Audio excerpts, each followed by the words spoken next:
Just 1 second. Yes. Hi. 1 second. 1 second.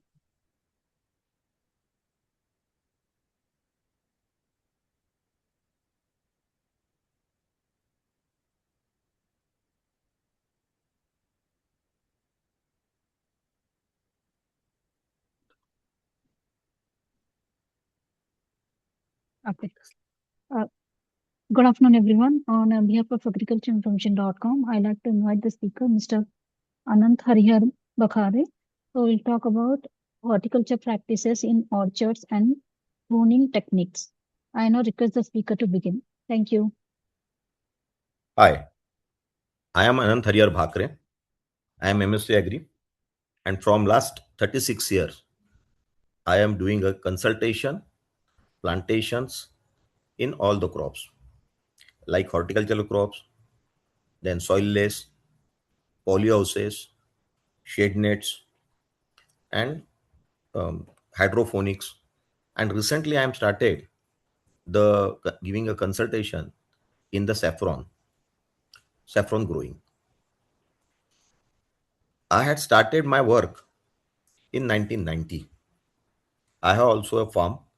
I have all near about 9 orchards. I have mainly citrus, seedless lemon, Eyaso Gawa, cosmic ceramic dragon fruit, Kesher mango, Devgad hapus. I have like the avocado and the apple,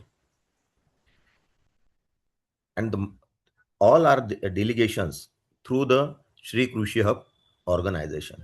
This is our own organization giving the completely rooftop from top to bottom. We are giving the guidance to the farmer from selection of the land to till post harvest technologies. The today's topic is horticultural practices in orchards and the pruning techniques. This is a horticulture practices in orchards are the operations carried out to establish, maintain, and improve the productivity and the quality of the fruit trees. All the farmers, those who are growing the fruit trees, that they are growing only for the maximization the yield. That is, we are called as the ratio of the profits. The basic need of the horticulture practices are, now I am explaining. First is site selection. This is much more important to selection of the site.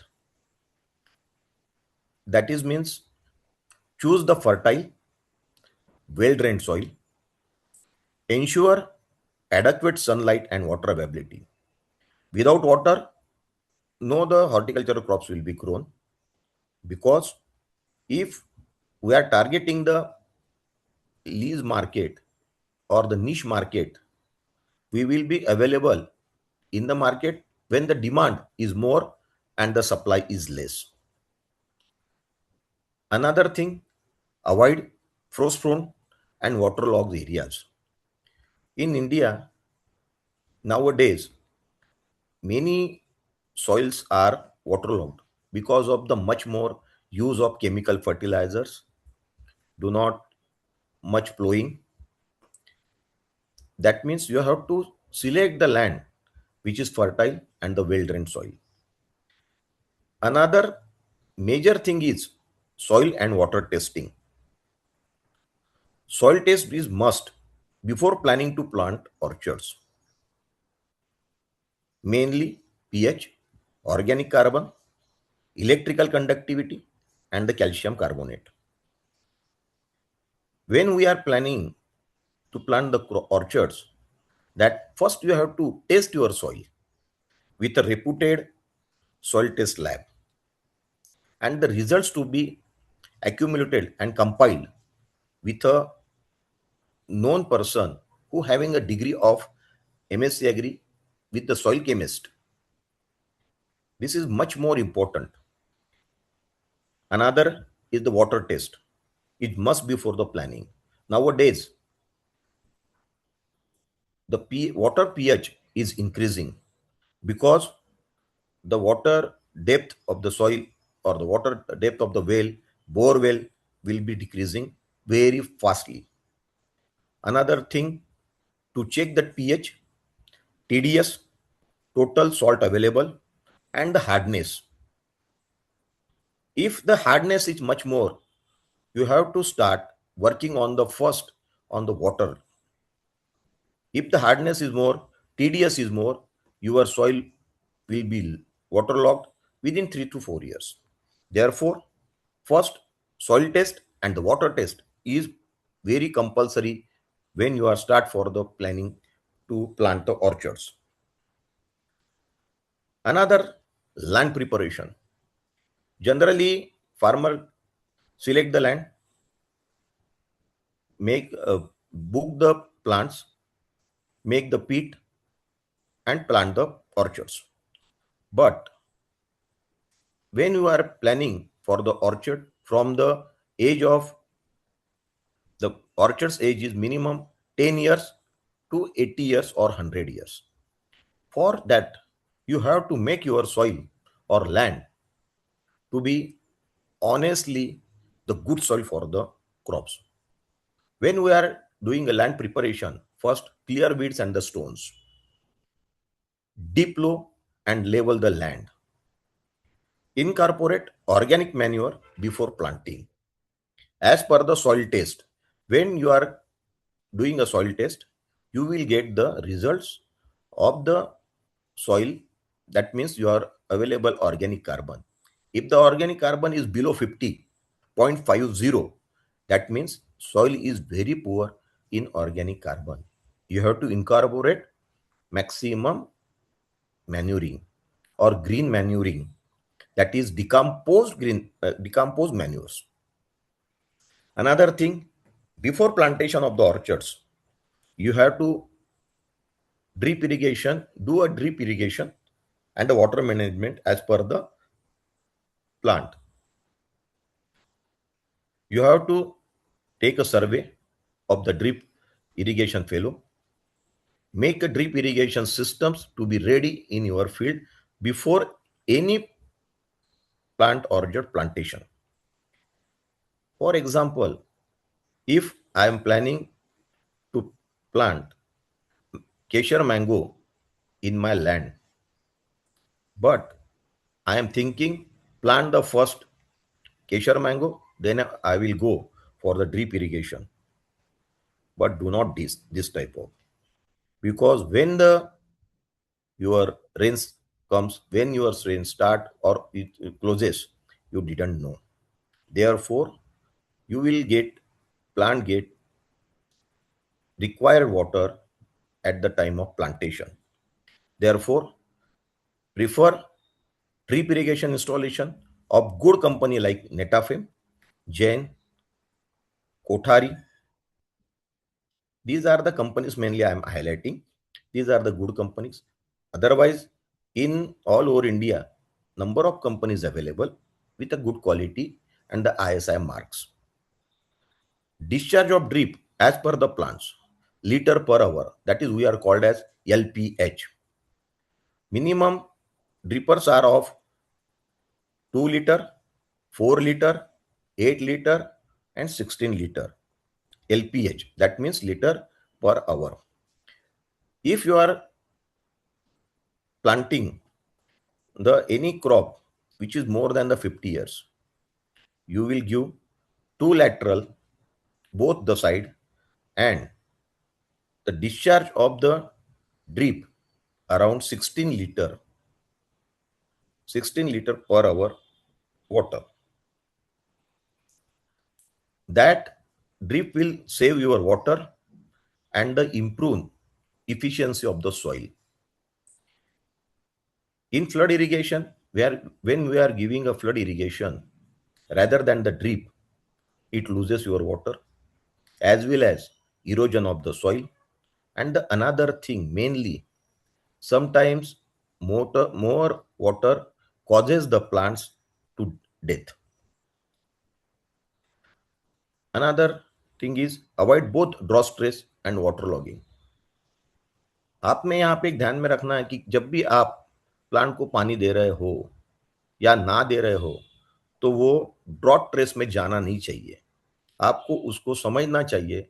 आपको plant का जो language है वो आपको समझना चाहिए कि आपको कब पानी देना है और कब पानी नहीं देना है।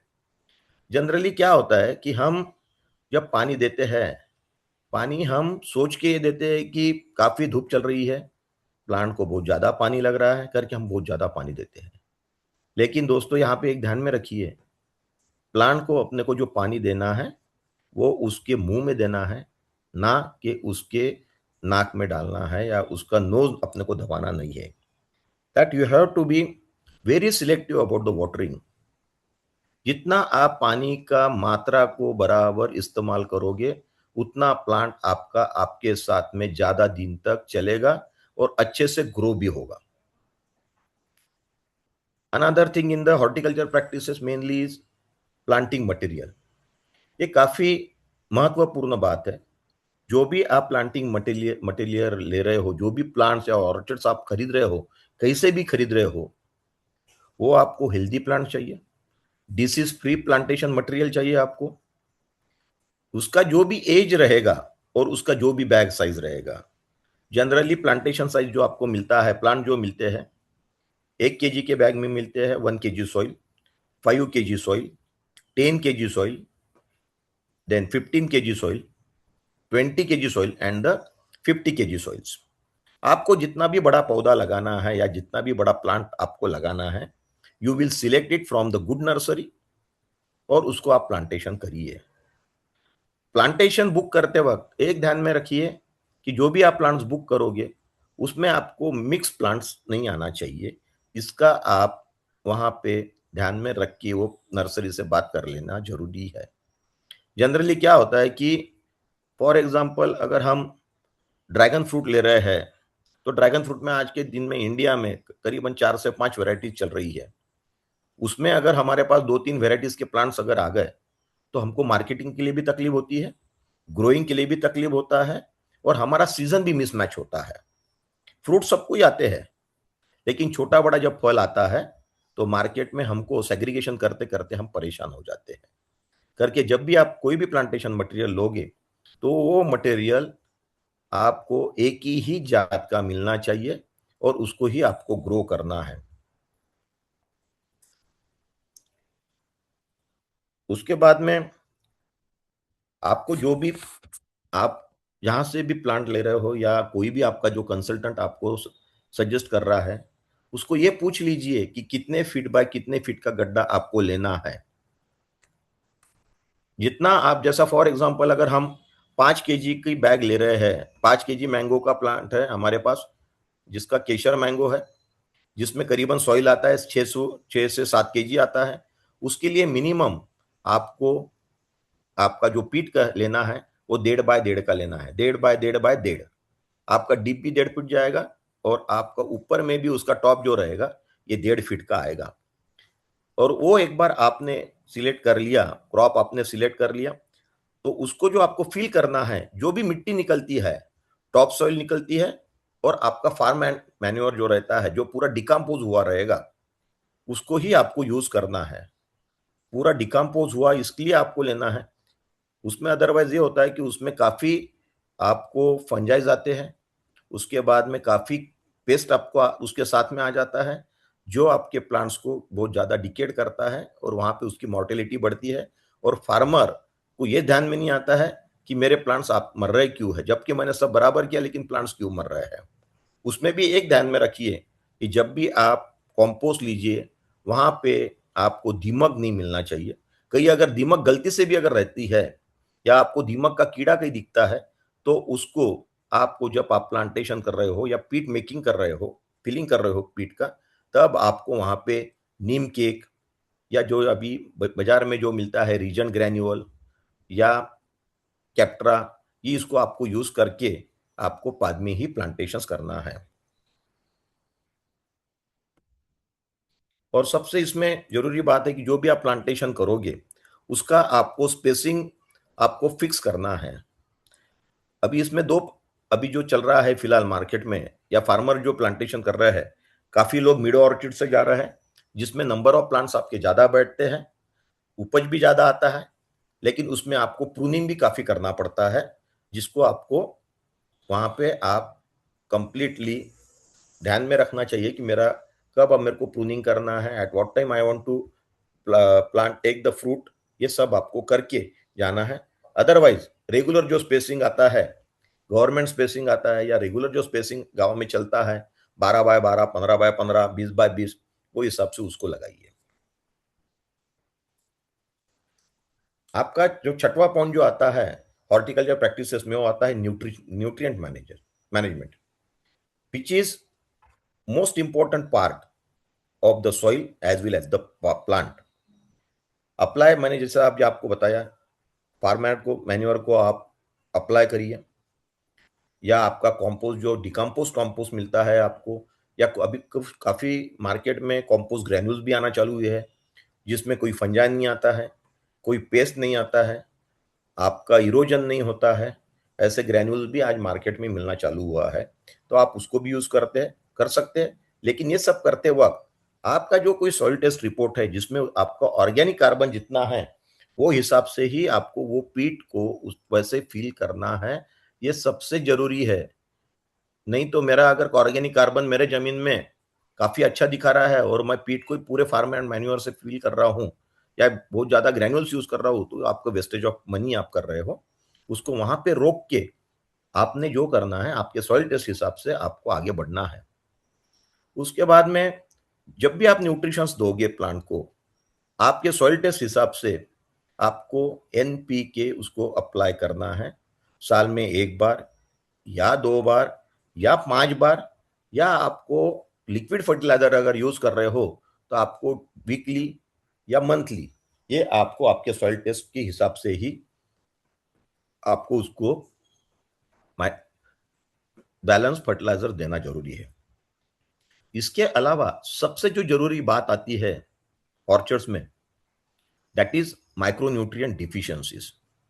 काफी लोगों को तो एनपीके तो मालूम रहता है, लेकिन जब माइक्रोन्यूट्रिएंट की डिफिशियंसीज आती है तो काफी लोगों के ध्यान में नहीं आता है।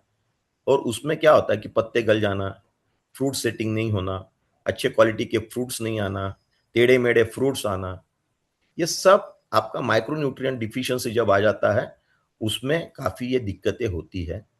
करके माइक्रोन्यूट्रिएंट जितने भी बाजार में आपको मिलते हैं, दैट इज ग्रेड 2, बाजार में ग्रेड 2 मिलता है आपको, या सिंगल सिंगल माइक्रोन्यूट्रिएंट्स भी मिलते हैं, जैसा जिंक मिलता है, कैल्शियम मिलता है, फेरस मिलता है, कॉपर मिलता है।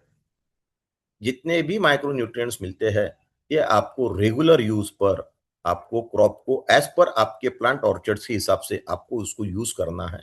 कहाँ पे सल्फर का ज्यादा रिक्वायरमेंट है, कौन से प्लांट में, कौन से प्लांट में आपको कैल्शियम ज्यादा रिक्वायरमेंट है, कौन से प्लांट में ज्यादा आपका फेरस रिक्वायरमेंट है, इसके हिसाब से आपको वहां पे माइक्रो न्यूट्रिएंट यूज करना बहुत जरूरी है। बाद में आता है आपका वीड मैनेजमेंट।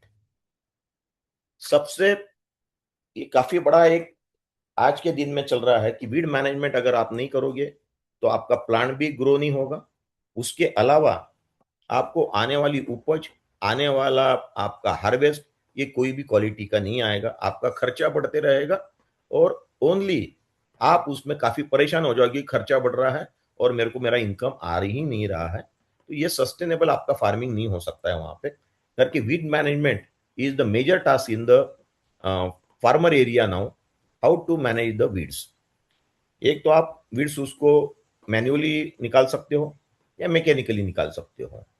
जैसा mechanically in the sense grass cutter आप यूज करके उसको मेन, आप ग्रास कटर से उसको आप कंटिन्यू काट सकते हो, या आप लेबर लगा के उसको मैन्युअली निकाल सकते हो। लेकिन जब भी आपको करना है मैन्युअली और मैकेनिकली, ध्यान में रखिए कि बिफोर एनी सीडिंग, वो बीज पे आने के पहले आपको ये वीड्स वहां से निकालना है, तो ही आपका वीड का जो फैलाव रहता है इसको आप कम कम कर पाओगे। उसके अलावा जब भी आप पानी आपके पास आ रहा है, बोर का पानी हो, या आपका वेल का पानी रहो, या आपके तालाब का पानी रहो, या आपके नदी का पानी रहो, तो हो सके वहां से जब भी पानी आप ले रहे हो, जो आपका आउटर रहेगा, जहां से आपका पानी बाहर आएगा, वहां पे आप उसको जाली वगैरह लगा के रखो, जहां जिसके वजह से आने वाले सीड के जो बीज है, वीड के सीड, वो वहीं पे रुक जाएंगे और आपके खेत में वीड का फैलाव कम से कम रहेगा। उसके अलावा अभी काफी ये अभी 15-20 साल में मल्चिंग का काफी यूज हो रहा है, जिससे आपका वीड अगर निकलने वाली उसको सप्रेस कर देता है, और सबसे महत्व की बात, मॉइस्चर को काफी कंजर्व करता है। यानी आपका दोनों इधर से पैसा बचाता है कि आपको वीड को भी कंट्रोल रखता है और आपके पानी को भी बचत करता है। और इसके अलावा आपका जो भी क्रॉप रहता है वहां पे, या फ्रूट क्रॉप जो भी रहता है, उसका आपका ग्रोथ भी काफी अच्छा रहता है, बिकॉज उसके साथ में वीड्स का कंपटीशन रहता नहीं है। तो दोस्तों, जब भी आप खेती करोगे तो हो सकता है अगर कहीं कोई मैंगो प्लांटेशन कर रहा है, कोई एवोकाडो कर रहा है, कोई एप्पल कर रहा है, तो वहां पे हो सके तो आप वीड मैट यूज करिए, जिसका लाइफ रहता है 5 साल रहता है, और आपको वीड से आपका छुटकारा भी रहता है। आप जो खाद डालते हो वो भी पूरा प्लांट को मिलता है, पेस्ट भी काफी कम रहता है, वाटर का भी काफी बचत होती है। उसके अलावा आपको जो बाजार में आज मिल रहे हैं, वो मिलते हैं हर्बिसाइड्स। काफी अलग अलग हर्बिसाइड्स आपको वीड्स कंट्रोल के लिए करने के लिए आपको बाजार में मिलते हैं। लेकिन दोस्तों, हर्बिसाइड जब भी आपको यूज करना है, सोच के, पूछ के, जो डोज में बताया जाता है आपको, वही डोज में यूज करिए। अननेसेसरी ज्यादा डोज डाल के आपके वीड्स कंट्रोल होते नहीं हैं, और उसमें सॉइल का जो कोई आपका वहां पे जो कोई यूजफुल ऑर्गेनिजम्स रहते हैं, उसका भी डिकेड होता है। तो उसको करके आप जब भी हर्बिसाइड्स यूज करोगे तो संभाल के और बराबर यूज करिए। जब भी करोगे, क्रॉप पे आपके जाना नहीं चाहिए। काफी क्रॉप में इसकी डिफिशियंसीज आ जाती है, काफी क्रॉप्स में इसको आपको अलग अलग तरह के आपको पत्ते दिखते हैं, और प्लांट का इफिकेसी भी कम होता है। बाद में आता है mainly horticulture practices mean the orchard training and the pruning. This is now a major concern in the orchards. जिन लोगों को प्रूनिंग और ट्रेनिंग मालूम है, उनको काफी अच्छी उपज मिलती है। जिनको प्रूनिंग और ट्रेनिंग मालूम नहीं है, उनका काफी 10 साल का भी प्लांट अगर आप लो और उनका 5 साल का प्लांट लो, तो 5 साल वाला फ्रूट ज्यादा देता है, जबकि 10 साल वाला फ्रूट कम देता है। और खर्चा 10 साल वाले फ्रूट का ज्यादा रहता है प्लांट का, जबकि 5 साल वाले का कम रहता है। तो आपको जब भी आप प्लांटेशन का सोच रहे होगे ऑर्चर्ड्स को, तो आपको ट्रेनिंग और प्रूनिंग एक तो करवा लेना जरूरी है, और उसके अलावा नहीं तो आपको सीख के आपके काम करने वाले लेबर को आपको यह सीखना काफी जरूरी है। ट्रेनिंग ट्रेन आपके जितने भी आप नया अगर पौधा लगा रहे हो, तो उसको ऐसा ट्रेन करिए कि वो उसका फ्रेमवर्क डेवलप होना चाहिए। जैसा आदमी का है कि जितने पैर मजबूत, उतना आदमी ऊपर में मजबूत, उतना दौड़ सकता है, उतना उसका काम करने का तरीका अलग रहता है करके, प्लांट में भी आप उसके पैरों पे काम करिए। उसका जो फ्रेमवर्क रहता है, फ्रेमवर्क को मजबूत बनाइए। जितना आपका फ्रेमवर्क मजबूत, उतना आपका प्लांट मजबूत, उतना उसका सशक्त वो सशक्त रहेगा। उसके अलावा जो आता है उसमें, जब भी आप ट्रेनिंग प्रूनिंग करते हो, आने वाले जितने भी डेढ़ डिसीज वाले जितने भी आपकी ब्रांचेस रहते हैं, उसको आपको रेगुलर निकालते रहना है। और जब भी आप प्रून करते हो, जहां जहां पे लाइट कम आ रहा है, तो प्रूनिंग उसके लिए भी काफी जरूरी है। आपको लाइट का पेनिट्रेशन अच्छा मिलने के लिए प्रून करना जरूरी है। जितना लाइट का पेनिट्रेशन अच्छा रहेगा, जितना आपका एयर वेलोसिटी या उसका मूवमेंट रहेगा, उतना आपका प्लांट और प्लांट के लीफ उतने आपके लिए काम करते रहेंगे, और आपको अच्छा उसमें से क्रॉप मिलते रहेगा। बाद में आता है 10th पॉइंट, वो आता है मल्चिंग। एक तो आप अप्लाई कर सकते हो ऑर्गेनिक ऑर्गेनिक मटेरियल यूज कर सकते हो। जैसा अभी, जैसे हमारे नासिक में काफी जगहों पे शुगर केन का जो पत्ते आते हैं, स्ट्रेच जो आता है, हम उसको यूज करते हैं, या काफी कुछ पैडी के जो पैडी निकलने के बाद जो उसका झाड़ बचा हुआ रहता है हम उसको यूज करते हैं as a mulching, that is called as the organic mulching. Another is the plastic mulch. आज बाजार में ये काफी मिलता है आपको। इसमें भी जैसा मैंने आपको बताया पीछे कि सॉइल मॉइस्चर आप कंजर्व करते हो, वीड ग्रोथ को आप उसको सप्रेस करते हो, और सॉइल हेल्थ आप उसमें अच्छा करते हो। सॉइल हेल्थ में क्या होता है, मेनली जो आपको यूजफुल माइक्रो ऑर्गेनिजम्स रहते हैं वो काफी अच्छे से वहां पे बढ़ते भी हैं, और आपको सॉइल पोरेसिटी रखने के लिए, सॉइल एरिएटेड रखने के लिए वो आपके लिए काम करते रहते हैं। बाद में सबसे जरूरी बात आता है प्लांट प्रोटेक्शन। एज पर, जब भी आपके इस पे आपको रेगुलर मॉनिटर तो करना ही है। जब आपको पेस्ट दिख रहा है, आपको डिजीजेस दिख रहा है, आपको regular spray as and when need, you have to apply the fungicides or the insecticides as per the need of the plant. That means as per the available insect or the disease on the plant. Generally जब भी आप use करोगे insecticide और fungicide, तो ये दोनों एक में के साथ चलते हैं। उसमें से कुछ है फंजीसाइड्स जो आप मिक्स नहीं कर सकते हो इंसेक्टिसाइड में, लेकिन एक ये ध्यान में रखिए कि 2 या 3 या 4 तक आप उसको मिक्स करिए, लेकिन बहुत ज्यादा 7-7 8-8 सब बायोस्टिमुलेंट वगैरह डाल के जो स्प्रे लेते हैं, हो सके तो उसको अवॉइड करिए। पैसा, स्प्रे का पैसा बचाने के लिए आप जितना भी मटेरियल यूज कर रहे हो वो मिक्सिंग करते वक्त उसमें ध्यान रखिए कि उसके अपने को रिजल्ट मिलना चाहिए, और what is our focus which to be controlled, उस पर आप ध्यान देके उस पर आप पहले काम करिए। तो आपको आपके लेने वाले आप जितने भी फंजीसाइड्स लेते हो या इंसेक्टिसाइड्स लेते हो, ये आपको अच्छे रिजल्ट देते हैं। और जो भी फंजीसाइड्स आपको है, अगर फॉर एग्जांपल मैं अगर आप पे यहाँ पे दूंगा, अगर आपके क्रॉप पे पाउडरी मिल्ड्यू भी है और डाउनी मिल्ड्यू भी है, तब ऐसा कोई फंजीसाइड यूज करिए कि जिससे, जैसा अभी एंडोफिल का मर्जर आता है या बाजार में आपको रूसक करके मिलता है, ये आपके फंजीसाइड ये दोनों भी डिसीजेस को कंट्रोल करते हैं। उसमें क्या होता है कि जब एक ही आपका फंजीसाइड दोनों अगर काम कर रहे हैं, तो वहां पे आपका कॉस्ट ऑफ कल्टीवेशन बच जाता है, और आपका मिलने वाला मुनाफा आप वहां पे बढ़ाते हो करके। Selection of the your fungicide और the selection of the insecticide is must to be watch when you are applying in your field. बाद में आता है इंटरक्रॉपिंग। दोस्तों, जब भी आप नया पौधा लगा रहे हो, कोई भी क्रॉप अगर लगा रहे हो, नींबू लगा रहे हो या पेरू लगा रहे हो या आप मैंगो लगा रहे हो, इंटरक्रॉपिंग आप ले सकते हो। वो भी जो लेना है आपको, वो ऐसा लेना है कि जो क्रॉप का आपका हाइट है, जो मेन ऑर्चर्ड आपने प्लांटेशन किया हुआ है, उससे हाइट से ज्यादा बढ़ने वाला नहीं चाहिए। फॉर एग्जाम्पल, मेरे पास अगर मैंने नींबू के प्लांट लगाए हैं और नींबू का प्लांट का हाइट मेरे 1.5 फीट का है, और मैं वहां पे 2-2.5 फीट का क्रॉप बढ़ने वाला अगर क्रॉप लगाऊंगा, तो मेरा नींबू का प्लांट वहां पे सप्रेस हो जाएगा, या उसको मैं उतनी देखभाल नहीं कर पाऊंगा जितना मैं करना चाहिए।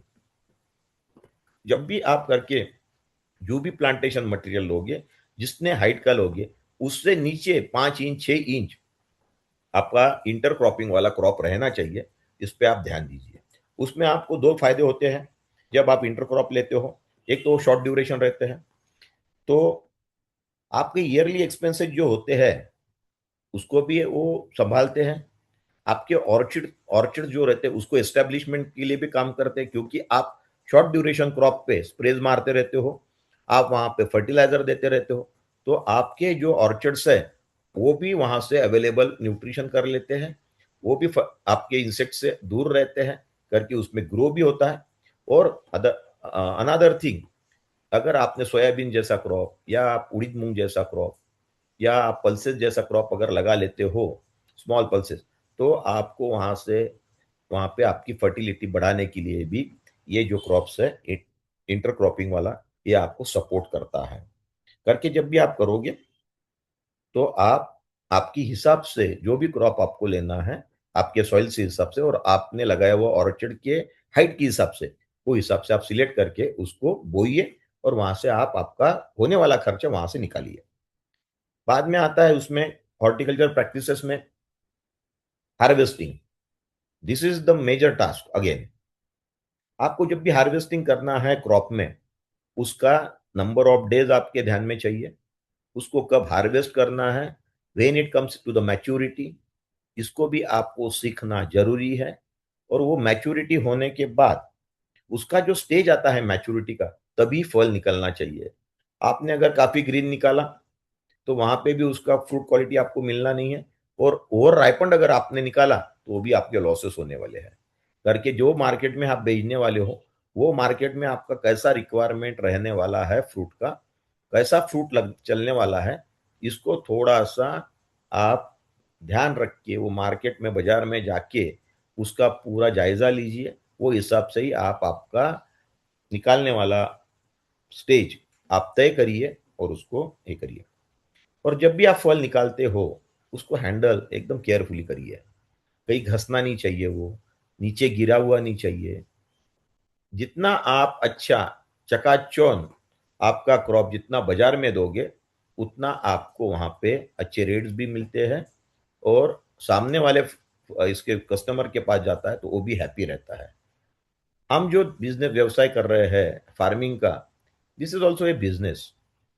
जब भी ये बिजनेस कर रहे हो तो एंड यूजर के कस्टमर के पास आप कितना अच्छा फ्रूट दे सकते हो, कितने अच्छे क्वालिटी का फ्रूट दे सकते हो, कितना न्यूट्रिशियस फ्रूट दे सकते हो, इस पे आपको ध्यान देना है। Then and then you will get the market and as well as you the rate. बाद में आता है पोस्ट हार्वेस्ट टेक्नोलॉजी। इसमें आप जितने भी फल निकालने वाले हो, ये पूरा क्लीन चाहिए, ग्रेडेड चाहिए, और सॉर्ट किए हुए फ्रूट्स चाहिए। ऐसा नहीं होना चाहिए कि मेरा जो 20 केजी का क्रेट आता है तो उसमें 100 ग्राम का भी फल जा रहा है, 200 का भी जा रहा है और 500 का भी जा रहा है। आपके 500 के फल का रेट जो मिलेगा आपको बाजार में, वो आपका 100 ग्राम का ही रहेगा। आपको 100 ग्राम वाले को 500 ग्राम का मिलना नहीं है। करके ग्रेडिंग इज मस्ट। वेन आपके फल आप वहां पे फल निकालोगे, उसमें ग्रेडिंग काफी महत्वपूर्ण बात है, उसको आप वहां पे अवेलेबल करना है। आप अगर पैकिंग में बेच रहे हो तो उसका जो कंटेनर जाता है वो सूटेबल कंटेनर में ही आपको पैक करना है। फॉर एग्जाम्पल, जैसा हम ग्रेप को लेते हैं, तो ग्रेप हम हमारे पनेट में ही हम पैक करके देते हैं। या तो हमारा 2 केजी का बॉक्स आता है या 4 केजी का बॉक्स आता है, हम उसको ही उसमें ही पैक करके देते हैं, जिससे शेल्फ लाइफ भी पड़ता है। उसके अलावा रेट भी हमको अच्छा मिलता है और कस्टमर भी काफी हैप्पी रहता है। अगर आप उसमें एक्सपोर्ट कर रहे हो या कहीं आप ट्रांजिट कर रहे हो, मैं अगर नासिक से दिल्ली मटेरियल भेज रहा हूँ, कोई फ्रूट भेज रहा हूँ, तो वो फ्रूट को कितना टेम्परेचर चाहिए, कौन से टेम्परेचर में वो फ्रूट अच्छा वहां तक दिल्ली मार्केट तक पहुंच पाएगा, इसका भी मेरे को अभ्यास करना जरूरी है। ये मेरे पास मेरे नॉलेज में होना चाहिए कि ये टेम्परेचर में अगर मेरा फल जाएगा तो इसका कीपिंग क्वालिटी 10 दिन जाएगा, ये टेम्परेचर में जाएगा तो ये 15 दिन जाएगा। जितना कीपिंग क्वालिटी आप अच्छा मेंटेन कर पाओगे, उतना मार्केट से आपको डिमांड भी रहेगा और आपको रेट्स भी मिलेगी। जब भी जो भी ट्रांसपोर्ट में आप भेज रहे हो, आप रेलवे से भेज रहे हो, एयरलिफ्ट भेज रहे हो, गाड़ी से भेज रहे हो, जब भी भेज रहे हो तो वो ट्रांसपोर्ट करते वक्त वो केयरफुली हैंडल होना बहुत जरूरी है। जब भी आप पूरे कल्चरल प्रैक्टिस है जितनी भी है हॉर्टिकल्चर प्रैक्टिसेस, ये ऑर्चर्ड्स में अगर आप करोगे तो वहां पे आपका फ्रूट यील्ड भी बढ़ेगा, क्वालिटी भी बढ़ेगी, बाद में ऑर्चर्ड लॉन्जिट्यूडिटी मिलेगी, और उसके साथ में जिसके लिए हम खेती कर रहे हैं, जिसके लिए हमने आज खेती हमने बोई है या हमने प्लांट्स लगाए हैं, mainly that is for the profit, आपको वहां से अच्छे प्रॉफिट आपको मिल जाएंगे।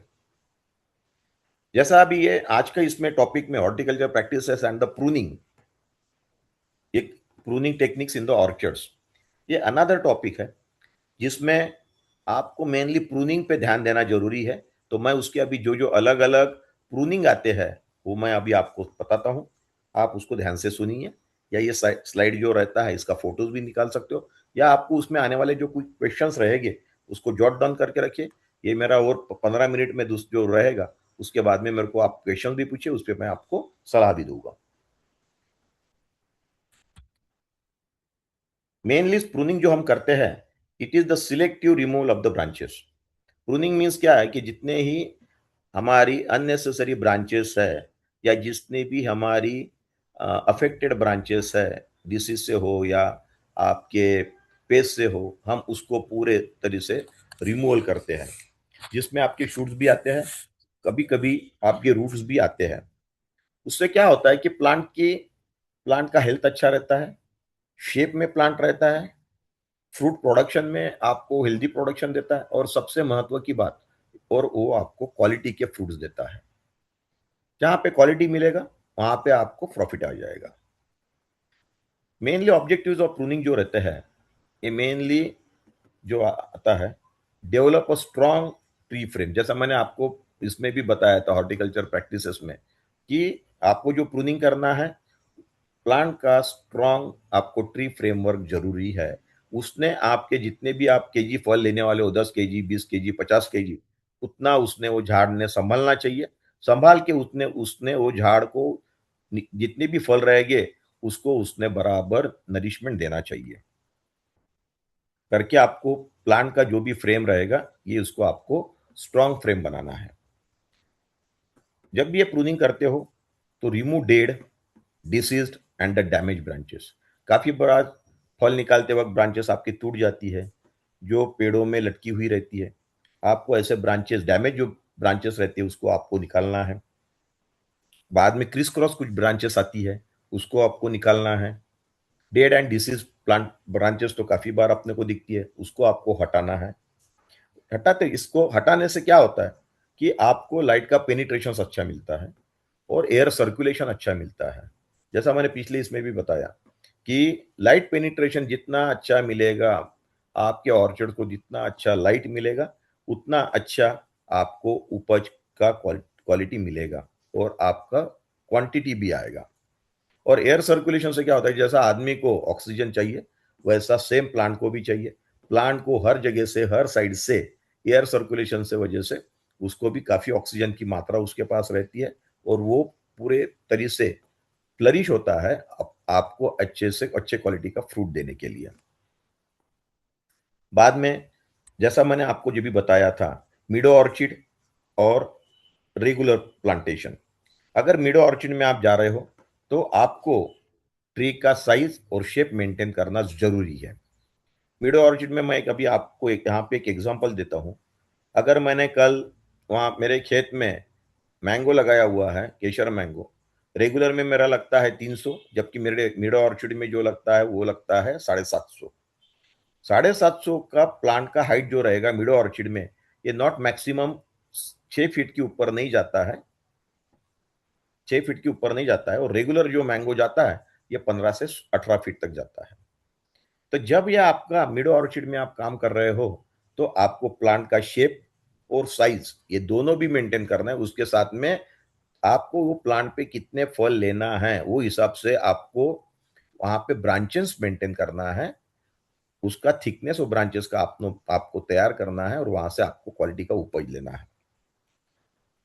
जनरली क्या होता है कि जैसे जैसे आप इसको प्रूनिंग करोगे, पूरा एक फ्रेमवर्क बनाओगे, इससे क्या होता है आपका फ्रूट यील्ड और क्वालिटी दोनों भी बढ़ता है, जिसके वजह से आपको वहां पे मुनाफा भी जाता आता है और फ्रूट का क्वालिटी आप जो कस्टमर को दे रहे हो वो भी बेहतरीन मिलता है। और जब जब आप प्रून करोगे वहां पे नए शूट्स निकलते हैं, वो शूट्स को आपको बराबर मेंटेन करके उसका क्वालिटी आपको बनाना जरूरी है। प्रूनिंग जो होती है, ये प्रूनिंग में फर्स्ट जो मेथड आता है that is heading back. Heading back means क्या होता है कि जितना भी टर्मिनल पोर्शन रहता है आपका झाड़ का ऊपरी भाग, उसको आपको रिमूव करना है। उसमें आप पोर्शन जो टर्मिनल पोर्शन है उसके शूट और ब्रांचेस ये आपको रिमूव करना है। जैसा मैंने अभी आपको फोटोज में दिखाया है कि जैसा ये झाड़ जो आड़ा टेढ़ा बड़ा हुआ रहता है, इसको आपको पूरा शेप देना रहता है। जो सेकंड फिगर है मेरा, फर्स्ट फिगर सेकंड फिगर देखिए, और जो जब डेवलप होते रहता है, हाइट जो होती है, ये हाइट्स में ये आपको पूरा ऐसा 1 ईयर ग्रोथ के बाद इतने आपको ब्रांचेस मिल रही। पहले अगर इस पे देखोगे तो ऑन एन एवरेज आपको 40 से 50 ब्रांचेस मिलती है। जब आपको हेडिंग करते हो तो वहां पे आपके ब्रांचेस आ जाते हैं वापस 30 से 40। लेकिन जब आप काटने के बाद अगर आप तीसरे इस पे देखोगे, तीसरा जो मेरा डिजाइन है उस पे, तो वहां पे ब्रांचेस आपको मिल जाएंगे करीबन 100 से 120 तक। यानी क्या हुआ, ब्रांचेस बढ़ गई, थिकनेस ऑफ द ब्रांचेस बढ़ गया, उतना आपका उपज बढ़ रहा है, उतना आपका प्रॉफिट बढ़ रहा है। जब भी आप ये कर रहे हो तो ये ध्यान में रखिए कि जितनी भी लेटरल ब्रांचेस रहती है उसको आपको एनकरेज करके उसको बना के आपको आगे चलना है। और इसमें प्लांट का जो हाइट रहता है वो आप कंट्रोल कर सकते हो। हाथ से आप आपके फल जो रहते हैं आप हाथ से निकाल सकते हो, जिसमें आपका डैमेज कम होता है और आपका वहां पे प्रॉफिट्स बढ़ते रहता है। बाद में आता है ये thinning out. Thinning out means जो भी आपका बढ़ रहा है, अननेसेसरी ब्रांचेस है, क्रिस क्रॉस ब्रांचेस है, आपके एक में लगने वाले ब्रांचेस है, छोटे ब्रांचेस है, ये सबको आपको वो पॉइंट से आपको ओरिजिन से उसको रिमूव करना है। जैसा अभी पहला फिगर जो दिखाया मैंने, जहां पे आपको कैंची दिखाई है, हम उसको पूरा रिमूव करते हैं। और सेकंड इसमें देखोगे तो इसके ब्रांचेस देखिए कितना कम हुआ है। यहाँ पे वापस क्या होता है फिर कि आपको यहाँ पे एरिएशन भी मिलता है, उसके अलावा सनलाइट भी काफी मिलता है। और ये जितना भी प्लांट आपने थिनिंग जब किया है, तो ये थिनिंग करते वक्त निकलने वाले जितने भी उसके ब्रांचेस है ये काफी अच्छे ग्रो भी करते हैं और आपको वहां से उपज भी अच्छा मिलता है। और इसमें क्या होता है कि थिनिंग आउट में दूसरा एक अपने को फायदा ये होता है कि वहां पे पेस्टिसाइड यूज, फंजीसाइड यूज ये भी काफी कम हो जाता है, क्योंकि हमने जितने भी सड़े हुए अपने डंगाल है या सड़ा हुआ पत्ते है, ये सब हम उसको निकाल लेते हैं करके। फंगस या पेस्ट ग्रो करने के लिए, इंसेक्ट ग्रो करने के लिए वहां पे मीडिया नहीं रहता है, तो करके वो भी अपने को काफी अच्छा बेनिफिट वहां पे मिल जाता है।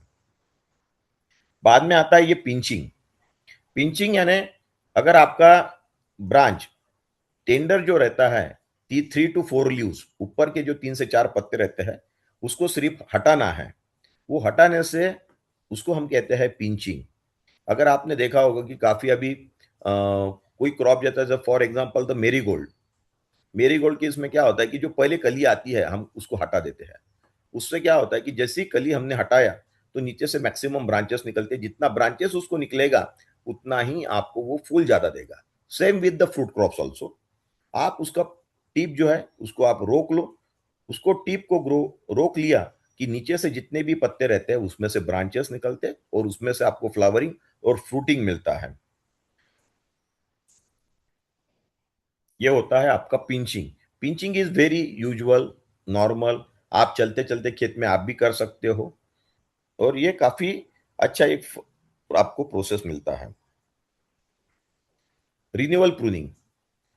रिन्यूअल प्रूनिंग में जैसा हम रिन्यू करते हैं, हमारा इंश्योरेंस रिन्यू करते हैं या कोई पॉलिसी हम रिन्यू करते हैं, रिन्यू मीन्स उसको वापस आप पे बैक करिए, आप पेमेंट दीजिए, वो आपका चलते रहता है। Same with the renewal pruning. Renewal pruning में क्या होता है कि जितने भी ओल्ड अनप्रोडक्टिव ब्रांचेस है सबको हटा दिया जाता है। जितना भी आपने अनप्रोडक्टिव ब्रांचेस हटा दिया, आपका प्लांट नए शूट्स लेके विगरसली ग्रो करता है। जनरली ये जो कॉमन किया जाता है, ये किया जाता है गोवा में किया जाता है, पोमोग्रेनेट में किया जाता है और ग्रेप में किया जाता है। जनरली ये जो क्रॉप्स है इसमें ये रिन्यूअल प्रूनिंग किया जाता है, जिससे उपज बढ़ता है, क्वालिटी बढ़ती है और प्रॉफिट्स बढ़ते हैं।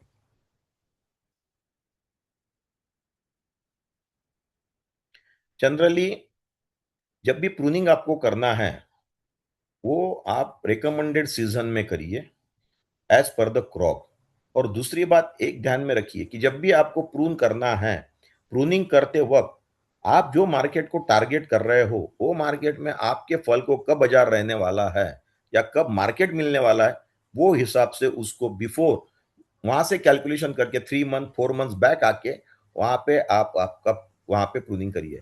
फॉर एग्जाम्पल मैं अभी बताता हूँ, मेरे पास अगर गोवा है और मेरे को दिसंबर के मार्केट में अगर बाजार में मेरे को अच्छे क्वालिटी का फ्रूट लाना है, तो मेरे को ब्रांचेस डेवलपमेंट, फ्लावरिंग, फ्रूटिंग, बाद में फल को बड़ा करना और क्वालिटी फल निकालना, इसके लिए मेरे को मिनिमम 3.5 से 4 महीना लगता है। अगर मेरे को दिसंबर में मार्केट में देना है तो मेरे को जो प्रून करना है नवंबर, अक्टूबर, सितंबर यानी अगस्त की, इसमें अगस्त एंड वगैरह में मेरा प्रूनिंग वहां पे आना चाहिए करके, वो हिसाब से मैंने वहां पे प्रूनिंग करना चाहिए। तब मैंने सोचना चाहिए कि मेरे को प्रूनिंग कौन सा करना है, रिन्यूअल प्रूनिंग करना है, मेरे को हार्ड प्रूनिंग करना है, हाइट प्रूनिंग करना है, ये दो में से जो भी है, या शेप देने का मेरे को प्रूनिंग करना है, ये वहां पे मेरे को सोचना चाहिए। यहाँ पे मैं सिर्फ पिंच प्रूनिंग करके जाऊंगा तो मेरा फल जो है ये सिर्फ 1.5 महीने में ही बाजार में आ जाएगा, जबकि बरसात रहेगी, मेरे को रेट मिलने वाला नहीं है करके। प्रूनिंग जब भी करोगे, कौन से मार्केट में, कौन से वक्त आपको, कौन से मंथ में मार्केट में आपको मटेरियल डालना है, वो हिसाब से वहां पे आपको प्रूनिंग बैक साइड में जाना चाहिए। जब भी आप करोगे तब clean, sharp and disinfected tools आपको यूज करना है। अभी तो काफी टूल्स बाजार में आए हैं, काफी अलग अलग कैंचियां बाजार में आई हैं जो शार्पली आपको कट करती है। जब भी आप कट करोगे, प्लांट को या ब्रांच को कट करोगे, तब वहां पे जाड़ी, अगर आपका ब्रांच 25 mm 30 mm के ऊपर का ब्रांच अगर है, तो वहां पे आपको फंजीसाइड अप्लाई करना जरूरी है। या छोटा ब्रांचेस अगर है, तो वहां पे आपको पूरा क्रॉप को फंजीसाइड से स्प्रे लेना जरूरी है। फंजीसाइड स्प्रे लेने से क्या होता है कि इन्फेक्शन जो रहता है, आने वाला इन्फेक्शन, ये आपका कम रहता है और आपके प्लांट की लाइफ बढ़ती है करके। जब भी आप प्रून करो, एक तो आप फंजीसाइड अप्लाई करो, या तो आप फर्टिल अपना फंजीसाइड का अप्लीकेशन करो। प्रूनिंग करते वक्त एक्सेसिव प्रूनिंग आपको करना नहीं है। काफी लोग बहुत ज्यादा हार्ड प्रूनिंग कर लेते हैं, और वो भी अगर फॉर एग्जांपल अगर महाराष्ट्र में हम बात करते हैं, महाराष्ट्र में अगर हार्ड प्रूनिंग हमने कर लिया अप्रैल में, और मई जून का पूरा धूप अगर वो प्लांट को लगा, तो हो सकता है प्लांट वहां पे मर भी सकता है। नहीं तो डिसऑर्डर काफी प्लांट्स में तैयार हो जाती है, जो आपको आपके पूरे खेत को अलग से आने, आपको पूरा क्या कहते हैं उसको, झाड़ को उपड़ने के सिवा आपके पास कोई काम नहीं रहता है करके। जब भी प्रूनिंग करोगे, जो आप सीखे हुए प्रूनर्स रहते हैं उनके पास से करिए, या तो आप अगर करते हो तो समझ लीजिए, उसके बाद ही उसको प्रूनिंग करिए। कितना करना है, कब करना है, कैसा करना है, ये सब आपको प्रोडक्शन आप अपना प्रूनिंग करते वक्त आप तय करिए। जब भी प्रूनिंग करते हो, जैसा मैं जब से बता रहा हूँ, इससे आपको आपका ट्री का हेल्थ अच्छा ही होने वाला है, आपकी फ्रूट क्वालिटी बढ़नी ही बढ़नी है, हार्वेस्टिंग भी फैसिलिटेट्स करता है आपको, and increase the productivity life of the orchard trees. आपका जब प्रूनिंग अच्छा करते हो, तो आपके प्लांट का प्रोडक्टिव लाइफ ये काफी बढ़ा देता है करके। जब भी हम प्रूनिंग कर रहे हैं या कोई भी हॉर्टिकल्चरल प्रैक्टिसेस हम खेत में कर रहे हैं, ये खेत में करते वक्त आपको ये, हमको ये ध्यान देना है कि कब और कैसा, अपने को कितने कितने वक्त ही अपने को करना है। तो ये सब, ये जो है, ये मैंने तो अभी आपको एक्सप्लेन किया है। इस पे अगर कोई भी अभी आपके क्वेश्चंस होंगे या कुछ होगा तो मेरे को बताइए। Thank you.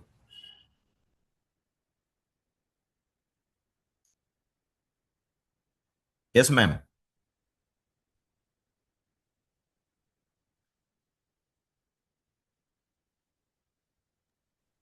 Okay.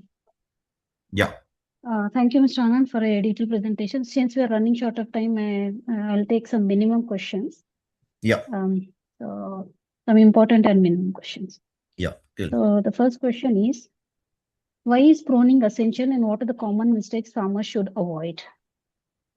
What is Why is pruning essential and what are the common mistakes farmers should avoid? या pruning is must to get the maximum the yield and increase the life of the plant.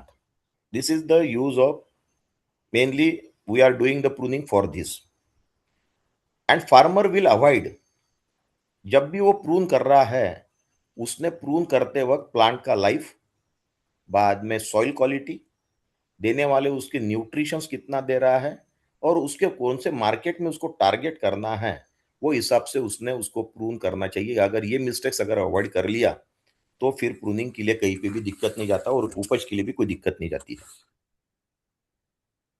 Okay. And what is the best time and method for pruning different fruit crops? As per the season, ma'am, and as per the climate in that district. For the Maharashtra, the pruning time is mainly in the June. For Gujarat, it is June, July. For MP, it is in the June and July. But for the Rajasthan, that is in the month of October, November. Okay. And how does proper pruning influence flowering, fruit set, and yield? Hmm. When your branches are much more, good branches, pencil branches are much more, after the pruning, you will get the yield, you will get the best fruit as well as your yield also. Okay. And what tools and safety measures should farmers use during pruning? Safety measures, safety major में Yes. ये देखना है कि जब भी वो prune कर रहा है तो अच्छे, जितनी भी कैंची मिलती है अच्छा कैंची लेना चाहिए। जब भी वो काट रहा है तो उसने गॉगल लगाना चाहिए। दूसरी बात, अगर हो सके तो उसने ग्लोव्स करके प्रूनिंग करना चाहिए। काफ़ी इसमें जब वहाँ पे आपके कांटे आते हैं तो वो हाथ में नहीं लगना चाहिए। ये कुछ जो जनरल जनरल जो मेजर्स है उसने, वो उसने उसको वहाँ पे अडॉप्ट करना चाहिए। ओके। मिस्टर आनंद, ये आप स्क्रीन शेयरिंग स्टॉप कर दीजिए। ओके। ओके। नेक्स्ट इज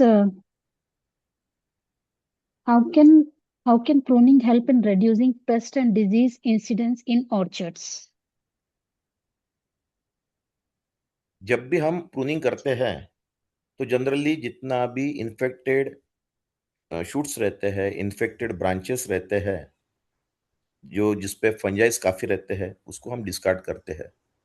और जब भी हम उसको प्रूनिंग कर रहे हैं तो जो भी एग लेइंग हुआ है या वहाँ पे आपका एग लेइंग हुआ है या पेस्ट है, तो जो जमीन पे गिरता है और उसको वहाँ पे मीडिया जब मिलता नहीं है, तो वहाँ पे आप वहाँ उसको pest as well as disease को कंट्रोल करने के लिए वो सपोर्ट करता है। Okay. And what role do canopy management and plant spacing play in improving orchard performance? हाँ, दैट मीन्स जैसा मैंने अभी आपको बताया था कि पिंचिंग, बाद में हाइड बैकिंग, ये जो है ये अगर बराबर हम करते हैं, पिंचिंग एंड हाइड बैकिंग, तो आपको performance of the plant and the number of the shoots to be developed, ये आप वहाँ पे बराबर कर सकते हो। Okay. And how should farmers manage nutrition and irrigation after pruning to encourage healthy regrowth? For the, as per the their soil test, as per the soil test, they will manage their nutrition management, drip manage, आपका जो water management करना है आपको। आपका एक बार soil का अगर आपके पास रिपोर्ट रहा, जिसके पास में 60% मॉइस्चर पकड़ के रखने की क्षमता वाला अगर जमीन है, तो उसने पानी को कम देना है। और जिसके पास 35% मॉइस्चर पकड़ के रख रही है उसकी जमीन, तो वहां पे आपको पानी थोड़ा ज्यादा देना है। Okay. And last two questions. Based on the work of Sri Krishi Hub, what are the most common orchard management challenges faced by farmers and how can they be addressed? Main is the pruning ma'am, timely pruning methods, and the applications of the nutrition and the pest and disease management. Okay. And as a horticulture expert, what are the top three recommendations you would give to farmers for maintaining healthy productivity and profitable orchard throughout the year? Farmer will do a basically first soil test, water test. As per the soil test and the water test, they will apply the nutrition to the plants. बहुत ज्यादा खाना खिलाने से plant अच्छा आपको fruit देने वाला नहीं है. जितना उसका भूख है या जितना उसको रिक्वायरमेंट है उतना ही दीजिए, तो आपके साथ आपका प्लांट काफी अच्छे से चलेगा और आपको उपज भी काफी अच्छा देगा. Okay. Okay, Mr. Anant. So I don't see any more questions. So now we have come to end of question round. On behalf of agricultureinformation.com, we'd like to thank you for a very detailed presentation and answering all the questions. So we'll be ending this meeting now. Okay, ma'am. Thank you. Thank you. You are welcome. Bye.